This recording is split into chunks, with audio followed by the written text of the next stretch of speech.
نحمده ونصلي على رسوله الكريم أما بعد فأعوذ بالله من الشيطان الرجيم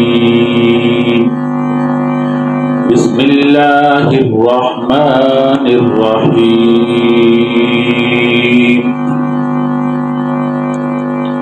إذ قالت امرأة عمران رب إني نذرت لك ما في بطني محررا فتقبل مني إنك أنت السميع العليم فلما وضعتها قالت رب إني وضعتها أنثى والله أعلم بما وضعت وليس الذكر كالأنثى وإني سميتها مريم وإني أعيذها بك وذريتها من الشيطان الرجيم فتقبلها ربها بقبول حسن وأنبتها نباتا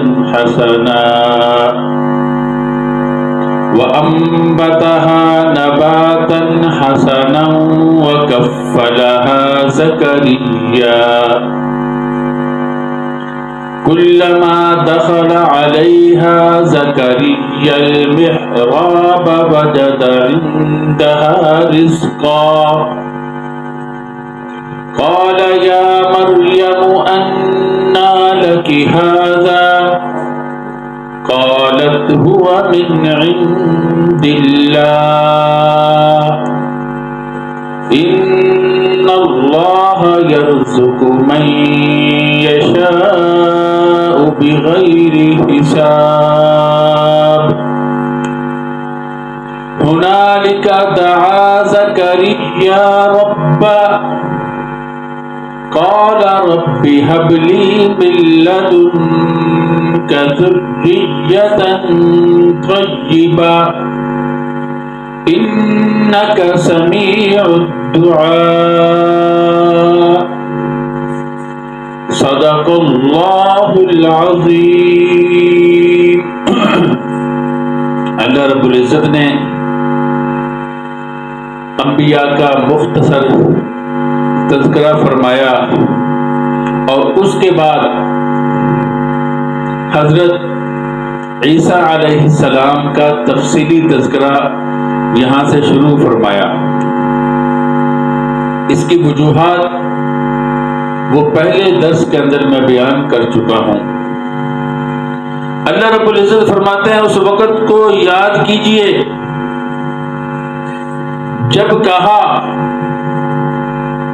اذ قالت امرأة عمران ربی، جب کہا عمران کی بیوی نے ربی اے میرے رب انی نذرت لکا، میں نے نظر مانی آپ کے لیے ما فی بطنی محررا، جو میرے پیٹ میں ہے وہ محرر ہوگا۔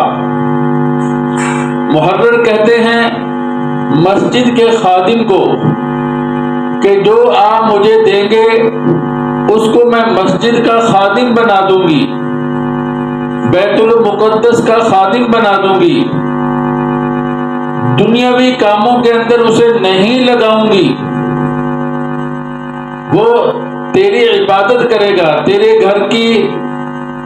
گھر کی خدمت کرے گا۔ فتقبل منی، آپ اس کو مجھ سے قبول فرما لیجئے۔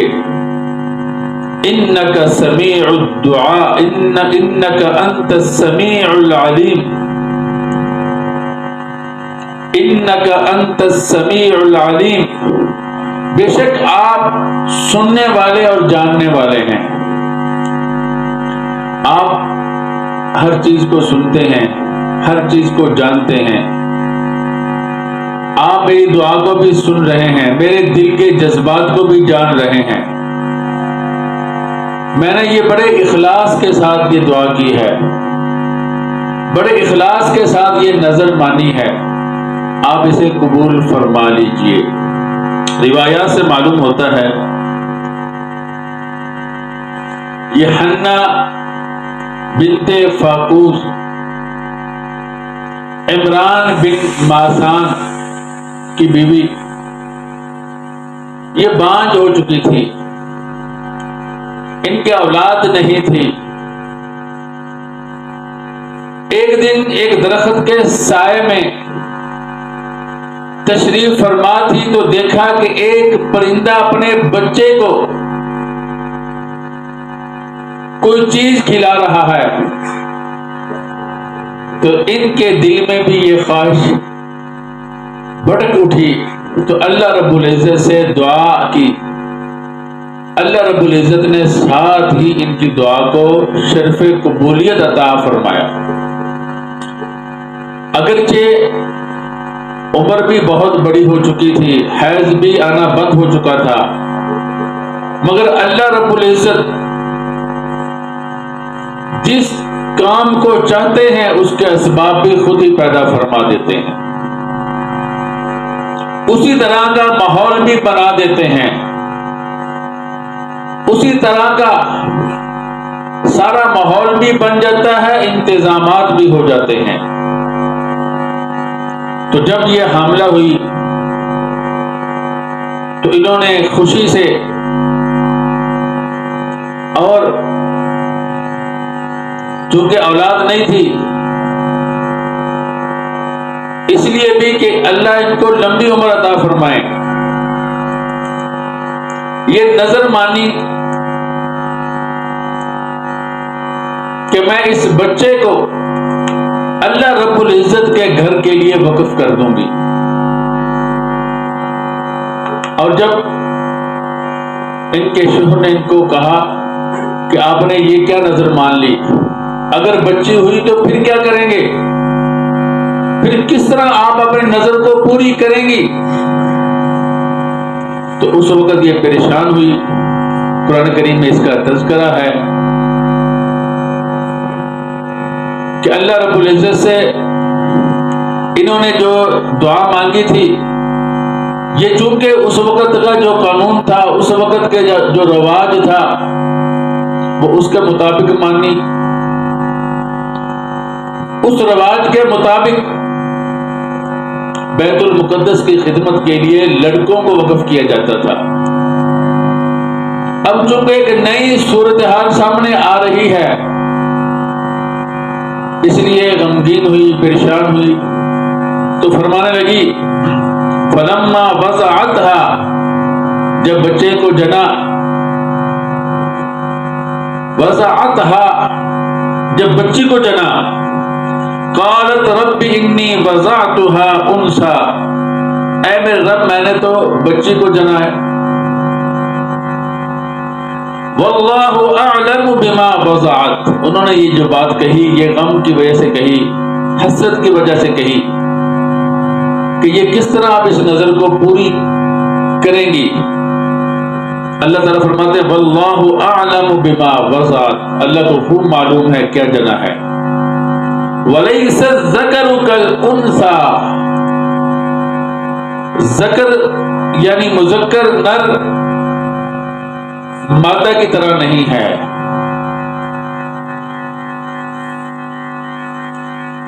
بسا اوقات عورتیں مردوں سے بہت زیادہ آگے نکل جاتی ہیں، تو یہاں پر ایسا نہیں ہے، یہ جو بچی ہے یہ بہت عظمتوں والی اور شرافت والی ہے، اس لیے پریشان ہونے کی ضرورت نہیں۔ اللہ رب العزت نے ان کے اخلاص کو دیکھ کر اس کو قبول بھی فرمایا، اور یہ بچی بھی عام بچوں کی طرح نہیں، عام لڑکوں کی طرح نہیں ہے، اللہ رب العزت کی اس کے ساتھ بہت زیادہ عنایات ہیں، مہربانیاں ہیں۔ چنانچہ یہ حضرت عیسیٰ علیہ السلام کی والدہ بنی،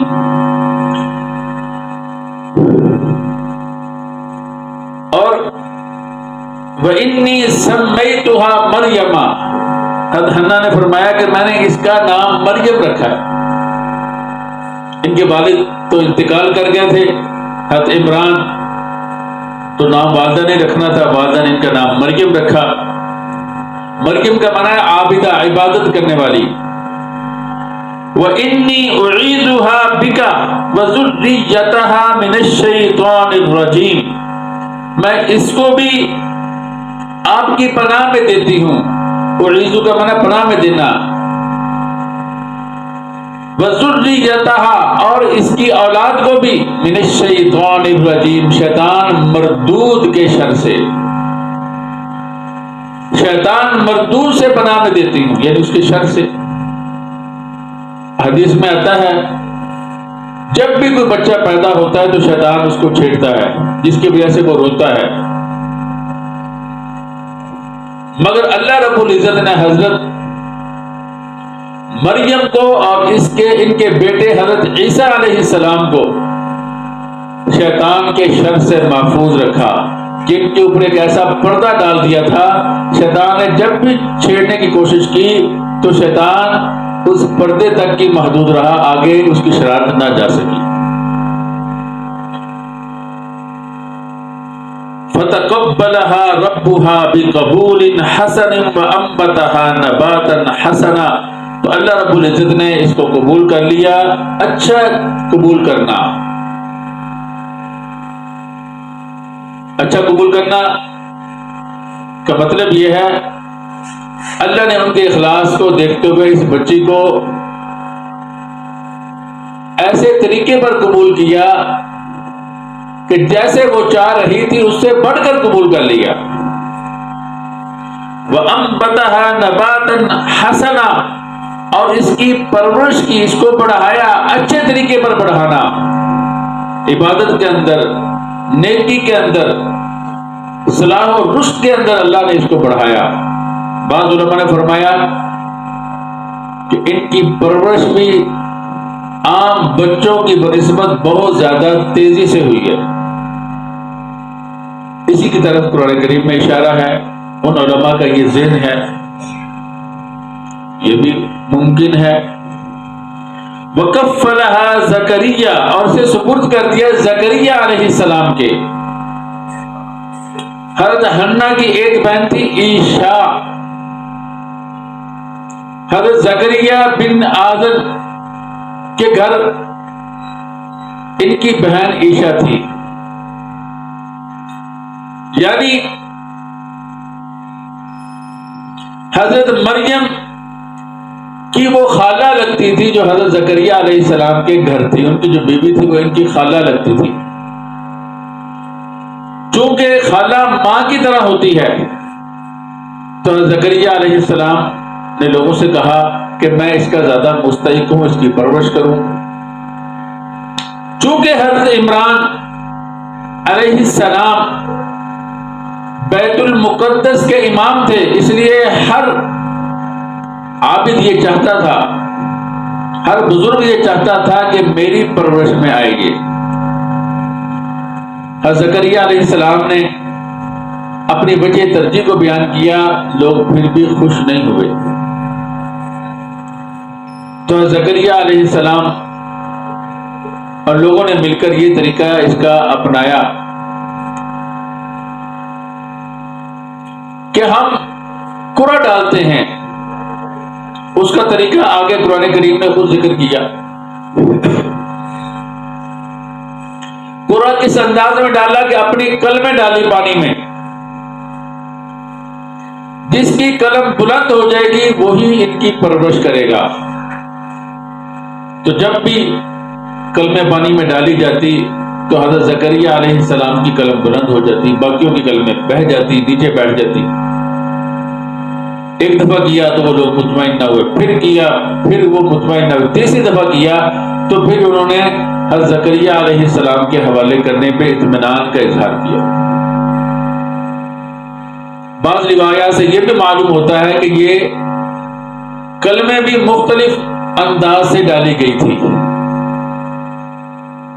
خلاصہ یہ ہے کہ ہر دفعہ حضرت زکریا علیہ السلام کے نام وہ پورا نکلتا. تو اس لیے اللہ نے فرمایا وَكَفَّلَهَا زَكَرِيَّا، اس کو زکریا علیہ السلام کے سپرد کر دیا.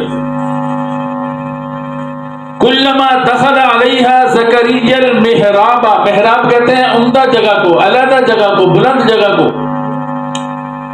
تو زکریا علیہ السلام نے ان کو علیحدہ جگہ میں، جب ان کی مدت رضاعت، دودھ پینے کی مدت پوری ہوگی، تو علیحدہ جگہ میں ان کو جگہ دی کہ آپ وہاں رہا کریں. اور جب بھی کہیں جاتے تو اس کو تالا لگا کے جاتے اس کمرے کو. جب واپس آ کے دیکھتے تو حضرت مریم علیہ السلام کے پاس بے موسمی پھل ہوتے اور باہر سے دروازہ بھی لگا ہوا. اگر کوئی آدمی موسمی پھل بھی لے کر آئے تو وہ دروازے سے آئے گا، تو باہر تو تالا لگا ہوا ہے. اس لیے حیرت سے پوچھتے انا لکی ھذا، کہ یہ پھل کہاں سے آئے؟ قالت ہوا من عند اللہ، تو حضرت مریم علیہ السلام فرماتی ہے اللہ کی طرف سے ہے، اللہ رب العزت بھیجتے ہیں. تو اللہ رب العزت نے خاص اپنے عنایات ان کے اوپر اتاری، خاص اپنی توجہات اور خاص اپنی مہربانیاں ان کے ساتھ ان کے شامل حال رہیں. تو ان کی پرورش بڑی تیزی سے ہوئی، بہت اچھے انداز سے ہوئی. اللہ تعالیٰ فرماتے ہیں کلما دخل علیہا زکریا المحراب، جب بھی داخل ہوتے ان پر زکریا محراب میں، وجد عندها رزقا، ان کے پاس رزق پاتے. اور فرماتے قال یا مریم، اے مریم انا لکی ھذا، یہ کہاں سے آپ کے پاس آتا ہے؟ دروازہ بند ہوتا ہے، کوئی جگہ نہیں آنے کی اور یہ رزق آ رہا ہے تمہارے پاس. تو وہ فرماتی قالت ہوا من عند اللہ، وہ فرماتی اللہ کی طرف سے ہے. ان اللہ یرزق من یشاء بغیر حساب، اللہ رب العزت جسے چاہتا ہے بغیر حساب کے رزق عطا کرتا ہے. جب حضرت زکریا علیہ السلام نے دیکھا کہ رزق آ رہا ہے، بغیر موسم کے پھل آ رہے ہیں اور معتاد طریقے سے ہٹ کر خرق عادت ان کے پاس پھل ہوتے ہیں، تو حضرت زکریا علیہ السلام کی بھی اولاد نہیں تھی، بوڑھے ہو چکے تھے، بیوی بھی بوڑھی ہو چکی تھی،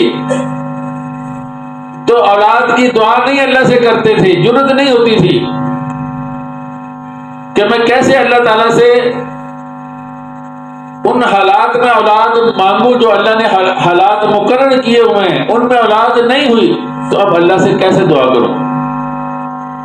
جب یہاں پہ دیکھا کہ یہاں پر بھی عام طریقے سے ہٹ کر کام ہو رہا ہے، اللہ رب العزت کر رہے ہیں، تو ان کے دل کے اندر بھی داعیہ پیدا ہوا، اللہ تعالیٰ کے سامنے دعا کے لیے ہاتھ اٹھا دیے، فرمانے لگے ہنالک دعا زکریا ربا، یہاں سے زکریا نے اپنے رب کو پکارا. یعنی جب یہ حالت دیکھی کہ بغیر موسم کے، بغیر معتاد طریقے کے پھل آ رہے ہیں، تو اللہ تعالیٰ سے دعا کی کہ اللہ مجھے بھی آپ بغیر، اگرچہ موسم نہیں ہے، اگرچہ حالات نہیں ہے، اگرچہ جو طریقہ عادت کا طریقہ چلا آ رہا ہے وہ نہیں ہے، اللہ آپ مریم علیہ السلام کو دے سکتے ہیں تو مجھے بھی دے دیں. کیا دعا فرمائی ربی حب لی من لدنک ذریۃ طیبہ، اے میرے رب مجھے بھی عطا کر اپنی طرف سے پاکیزہ اولاد. انک سمیع الدعاء، آپ بے شک دعا کو سننے والے ہیں. یہ انہوں نے دعا کی اللہ تعالیٰ سے. تو اللہ رب العزت نے حضرت زکریا علیہ السلام کو بھی حضرت یحییٰ علیہ السلام عطا کیے. اس سے معلوم ہوا بچوں کی دعا مانگنا، شادی کرنا، یہ انبیاء علی نبینا علیہ الصلوۃ والسلام کی سنت ہے. ایسا کوئی طریقہ اختیار کرنا جس سے اولاد نہ ہو، یہ انبیاء کے طریقے سے ہٹ کر ہے. اور قرآن کریم میں ایک جگہ پہ فرمایا، اللہ تعالیٰ نے تعریف کی ہے ان لوگوں کی جو دعا کرتے ہیں اولاد کے لیے، والذین یقولون ربنا هب لنا من ازواجنا وذرياتنا قرة اعین وجعلنا للمتقین اماما، کہ اللہ ہماری اولاد سے، ہماری بیویوں سے ہمیں آنکھوں کی ٹھنڈک عطا فرما اور ہمیں متقین کا امام بنا۔ تو اللہ رب العزت نے ان کی تعریف کی ہے۔ اور نیک اولاد دنیا میں بھی آدمی کے لیے فائدے کا باعث بنتی ہے، مرنے کے بعد بھی صدقہ جاریہ بنتی ہے۔ ام سلیم رضی اللہ تعالیٰ عنہ نے فرمایا، اللہ کے رسول صلی اللہ علیہ وسلم میرے اس بچے کے لیے، انس کے لیے دعا فرما دیجئے۔ اللہ کے نبی نے فرمایا، اللہ ان کا مال بھی بڑھا دے، ان کی اولاد بھی بڑھا دے، اور جو آپ ان کو دیں اس میں برکت عطا کرنا۔ تو اللہ نے ان کو مال بھی کثرت سے دیا۔ لوگوں کا باغ سال میں ایک دفعہ پھل لے کر آتا تھا، ان کا باغ 2 دفعہ۔ اولاد بھی ان کی 100 سے بڑھ گئی تھی۔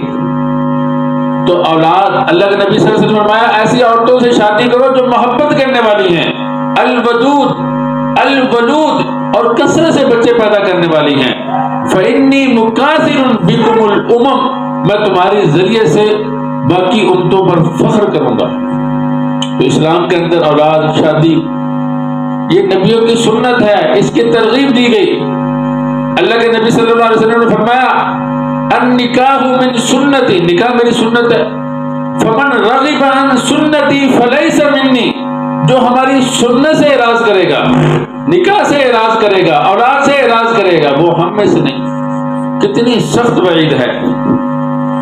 تو اس لیے اللہ تعالیٰ نے فرمایا، مزید فرمایا، وَلَقَدْ أَرْسَلْنَا رُسُلًا مِّن قَبْلِكَ وَجَعَلْنَا لَهُمْ أَزْوَاجًا وَذُرِّيَّةً، ہم نے آپ سے پہلے بھی جتنے بھی رسول بھیجے ہیں، ہم نے ان کی اولادیں بھی بنائی اور ان کی بیویاں بھی بنائی۔ تو بیویاں، اولاد، یہ اللہ کی نعمت ہے اور انبیاء کی پاکیزہ سنت ہے۔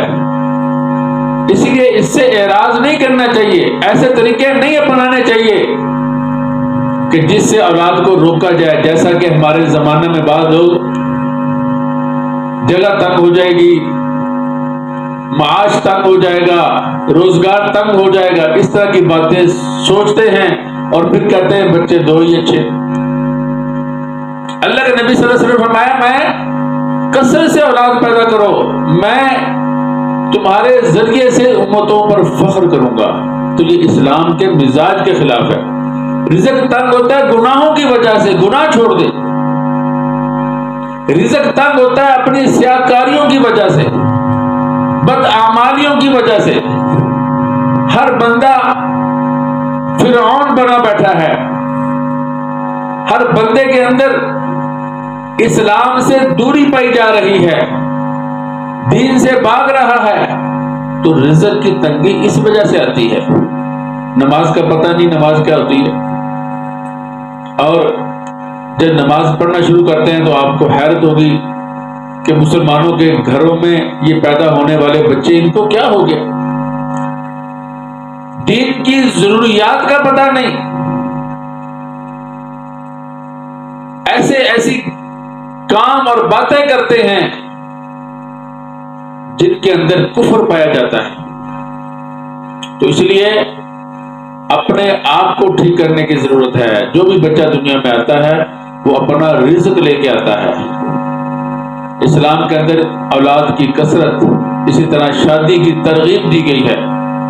نبی اکرم صلی اللہ علیہ وسلم نے ترغیب دی ہے، اور جو اسے اعراض کرتا ہے اس پر اللہ کے نبی صلی اللہ علیہ وسلم نے غصے کا اظہار فرمایا۔ اور دیکھ لیجیے، اللہ کے نبی زکریا علیہ السلام اللہ تعالیٰ سے دعا کر رہے ہیں، جب بوڑھے ہو گئے ہیں، ظاہری طور پر اولاد کے اسباب نہیں ہیں، جب دیکھا کہ اللہ بغیر سبب کے وہ کام کر رہا ہے تو ساتھ اپنی بھی درخواست کر دی، ربی ہب لی من لدنک ذریۃ طیبہ انک سمیع الدعاء۔ تو اللہ رب العزت نے ان کی بھی دعا ایسے ہی قبول فرما لی جیسے حضرت حنہ کی دعا قبول فرمائی۔ تو بظاہر آدمی سمجھتا ہے کہ یہ بچی وہ کام نہیں کر سکتی جو کام لڑکا کر سکتا ہے، اس لیے کہ جب مسجد کی خدمت کریں گے تو لوگوں کے ساتھ اختلاط ہوگا، بچے کے لیے مشکلات ہے۔ جب مردوں میں پھرے گی تو تہمت کی جگہ ہے، لڑکے کے لیے نہیں ہے۔ مردوں سے حجاب آڑے آئے گا، مانے بنے گا، لڑکے کے لیے نہیں ہے۔ اس سب کے باوجود اللہ نے فرمایا وَلَيْسَ الذَّكَرُ كَالْأُنثَىٰ، ہم نے یہ جو بچی آپ کو عطا کی ہے اس طرح کے مرد بھی نہیں ہوتے۔ تو اللہ رب العزت نے جب اللہ کسی چیز کو قبول کرنے پہ آتے ہیں تو اللہ رب العزت وہ صفات، وہ اوصاف جو اس کے لیے ضروری ہوتے ہیں اللہ رب العزت ہی عطا کر دیتے ہیں۔ جیسا کہ یہاں پر ظاہر لڑکا زیادہ مناسب تھا تو اللہ نے لڑکی کو فرمایا کہ لڑکی بہتر ہے، تو اللہ رب العزت نے ان کو ان صفات سے نوازا ہے جہاں پر لڑکے بھی نہیں پہنچ سکتے۔ تو انشاءاللہ باقی کل کو بیان کریں گے کہ کافی لمبا واقعہ ہے، تو تھوڑا تھوڑا کر کے ہم اس کو بیان کرتے رہیں گے۔ دعا کیجئے اللہ رب العزت ہمیں قرآن فہمی کی توفیق عطا فرمائے اور انبیاء کی عظمت، ان کی شان کو سمجھنے کی، اور بالخصوص امام الانبیاء فخر الرسول صلی اللہ علیہ وسلم کی اور آپ کے صحابہ کی شان کو سمجھنے کی توفیق عطا فرمائے۔ وآخر دعوانا ان الحمد للہ رب العالمین۔